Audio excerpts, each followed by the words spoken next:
সীমান্তে ফেলানী হত্যার ১৫ বছর আজ ২০২১ সালে কুড়িগ্রামের ফুলবাড়ির অনন্তপুর সীমান্তে বিএসএফের গুলিতে নির্মমভাবে তার মৃত্যু হয়।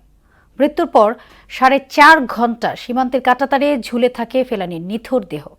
এই ঘটনায় গণমাধ্যম সহ বিশ্বের মানবাধিকার সংগঠনগুলোর তীব্র সমালোচনার মুখে পড়ে ভারত। হত্যার সুষ্ঠু বিচার না পেয়ে হতাশ ফেলানীর পরিবার। ওমর ফারুকের প্রতিবেদন, জানাচ্ছেন তাহসিন তারিন। ওপার বাংলা এপার বাংলা, মাঝখানে কাঁটাতার, গুলি খেয়ে ঝুলে থাকলে ফেলানি, বলতো দোষটা কার? ২০১১ সালের ৭ জানুয়ারি ফুলবাড়ির অন্তপুর সীমান্তে ফেলানীকে গুলি করে বিএসএফ। এরপর একটানা ৪.৫ ঘণ্টা কাঁটাতারে ঝুলে থাকে ফেলানীর নিথর দেহ। এই ঘটনায় বিশ্বব্যাপী তোলপাড় শুরু হয়। ২০১৩ সালের ১৩ই আগস্ট ভারতের কোচবিহারে জেনারেল সিকিউরিটি ফোর্সের কোর্টে ফেলানী হত্যা মামলার বিচার শুরু হয়। বিচারের আত্মস্বীকৃত আসামি অমিয় ঘোষকে খালাস দেন বিএসএফের বিশেষ আদালত।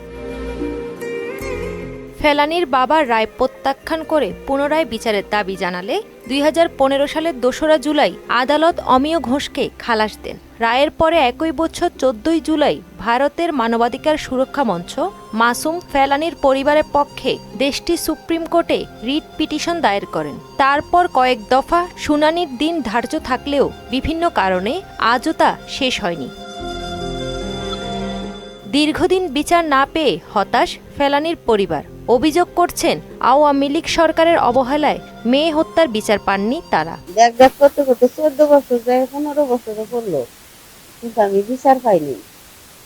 এখন যে সরকারি আসুক, আমার ফেলানীর বিচারটা যেন হয়। ফেলানীর বিচারটা কোনদিন পাবো?